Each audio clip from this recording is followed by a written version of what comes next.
the film is about family. It's just family. And it's what would your family go through? What would you do for your family to get through this? And what is the loss? The loss is those that you love and those that you remember. And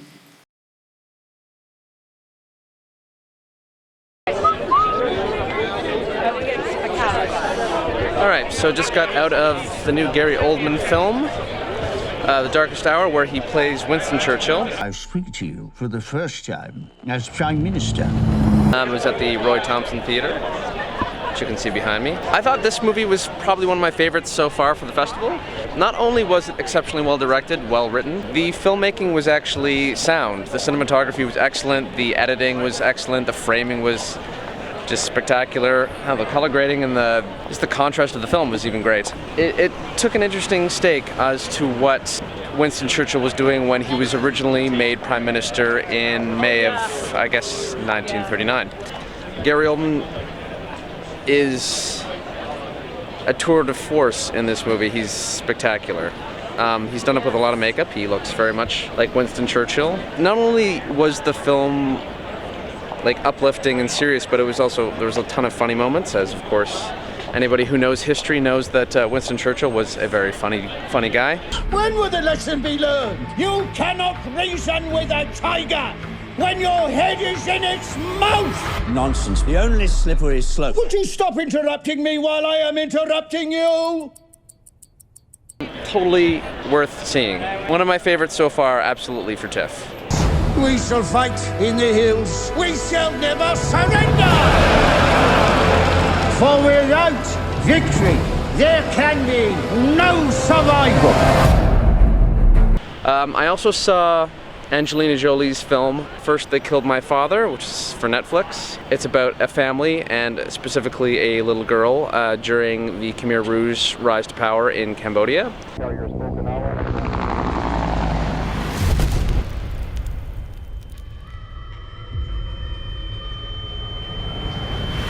There's only a few reviews out for it now. Of course, I got to see Angelina Jolie, so you'll see a little clip of Angelina Jolie talking here. There wasn't a lot of plot in that film. I mean, there was a lot of setting.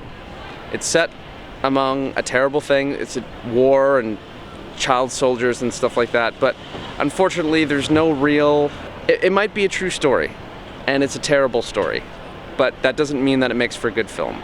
One of the reviews said, sorry, but the lead character isn't compelling. And there isn't. They aren't. And there's weird stylistic choices in that film. Like, there's a ton of flashbacks and drone shots that all seem really out of place. Slow motion where there shouldn't be slow motion. I just felt like not a film of someone with a strong vision. Didn't think it was that good. It's for Netflix, so it'll get a small theatrical release and then you can watch it on Netflix, but I felt like it's gruesome in a way, and because there's no point, you're telling us something like war is bad. Yeah, we know. So there's no real point, no original point to make in this film. So it just feels like a tourist, like you're watching all this gore as a tourism thing to feel bad. And that way it feels almost pornographic in the way that it depicts violence. Like violence without a new point to make. It just seems not worth it. And it seems, to me, almost disrespectful. But, could be wrong. That's just my opinion. But, yeah. As for the rest of the day today, because I haven't been vlogging, tried my best to get into The Shape of Water this morning. Of course, the volunteers or somebody this morning screwed up and didn't let anyone into the rush line for that film. There were 2 showings of that film at the same time, and they managed not to let anyone in, which pissed me off.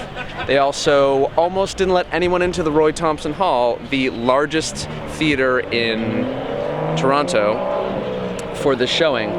We were literally waiting after the film had already started its opening credits to get in, even though there were hundreds of seats that were left open. So I personally think that that Tiff is dropping the ball hard this year. Absolutely terrible this year with regards to organization.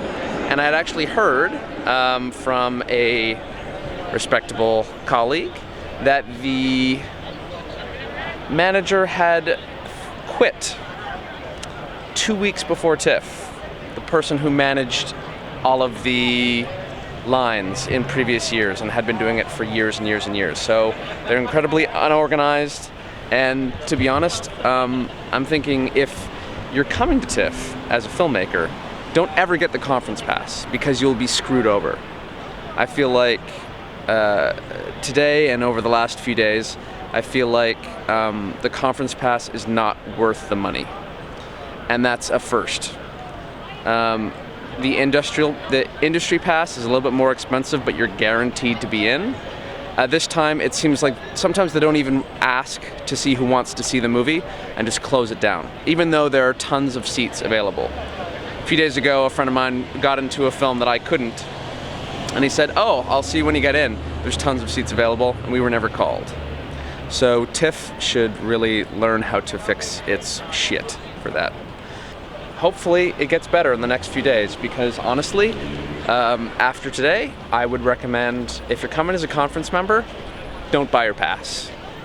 Also, what's amazing is they're also putting films off sale that still have tickets available. So, for instance, this movie that we just saw, Darkest Hour, had tons of seats available. But I went earlier today to try and get a ticket, and they said, "Sorry, it's off sale. Can't buy any tickets." So they're saying tickets are sold out when they aren't. They aren't letting people sit in theaters when they're available, even though paid for a pass to do that.